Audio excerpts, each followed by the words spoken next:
Assalamualaikum warahmatullahi wabarakatuh. Nama saya Fitriana Nur Abdillah, NIM 12020190038, akan membahas studi kasus tentang perkembangan peserta didik di sekolah tentang anak agresif dalam hal yang negatif. Latar belakangnya, seperti yang terjadi di salah satu madrasah ibtidaiyah yang ada di Ambarawa, di sana ditemukan beberapa anak yang agresif dalam hal yang negatif. Semisal senang mengganggu temannya, mengejek temannya, berbicara kotor, mengusili temannya, dan masih banyak hal negatif lainnya yang dilakukan, sehingga membuat proses kegiatan belajar mengajar tidak kondusif dan menjadi terganggu karena sikapnya. Para guru pun dibuat kewalahan karena sikap si anak tersebut. Kemudian, berbagai cara pun dilakukan oleh guru untuk mengubah sikap dan sifat si anak, mulai dari menasehati secara halus, diberi hukuman ringan, diberikan hukuman langsung, pun belum mampu mengubah sifat dan sikap si anak. Dalam studi kasus yang dilakukan peneliti mencoba menggali permasalahan anak tersebut dan memberikan solusi atau alternatif lain untuk mengurangi sifat dan sikap si anak. Dari hasil pengamatan yang peneliti lakukan di salah satu madrasah ibtidaiyah di Ambarawa, ditemukan beberapa anak yang agresif, namun agresif dalam hal yang negatif.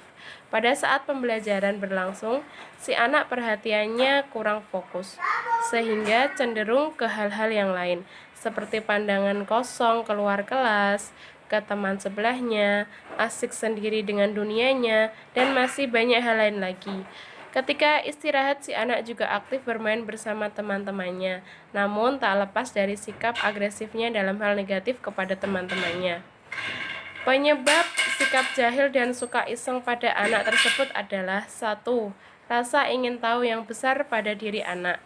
Rasa ingin tahu yang besar pada diri anak biasanya menjadi penyebab utama yang terjadi pada anak-anak yang jahil dan suka iseng. Hal ini juga melatar belakangi perilaku mereka. Kemudian yang kedua, ingin menunjukkan agresivitasnya. Selain rasa ingin tahu yang tinggi, ingin menunjukkan keagresivitasnya juga menjadi penyebab seorang anak menjadi jahil. Ada beberapa tipe anak yang hadir di masyarakat. Mereka yang pemalu dan seringkali dijadikan objek, dan ada pula mereka yang percaya diri namun terlalu mendominasi. Biasanya anak-anak yang jahil memiliki karakter terlalu percaya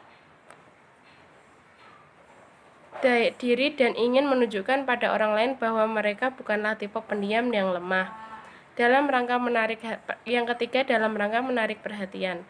Ketika sang anak butuh perhatian dari teman, orang tua, atau bahkan orang sekitarnya, sementara mereka tidak memiliki cara lain untuk menunjukkan eksistensi mereka, anak-anak akan cenderung melakukan hal-hal yang akan membuat perhatian kita tertuju kepada mereka. Hal inilah yang meliputi perbuatan nakal anak, termasuk menjahili temannya dan lain-lain.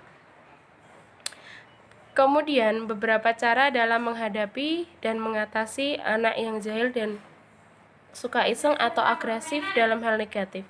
1. Mengajarkan disiplin, bukan menghukum, yaitu karena menggunakan kekerasan sebagai bentuk kedisiplinan dinilai tidak efektif. Lebih baik ajarkan nilai-nilai yang membuat perilaku mengganggu itu salah, sebab dengan menghukum justru akan merusak kepercayaan diri serta hubungan anak dengan orang tua.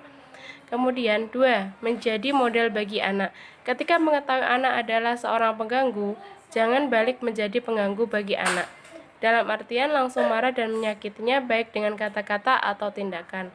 Sebaiknya ajak anak untuk duduk berdua lalu ajak bicara mengapa mereka sampai melakukan perbuatan itu.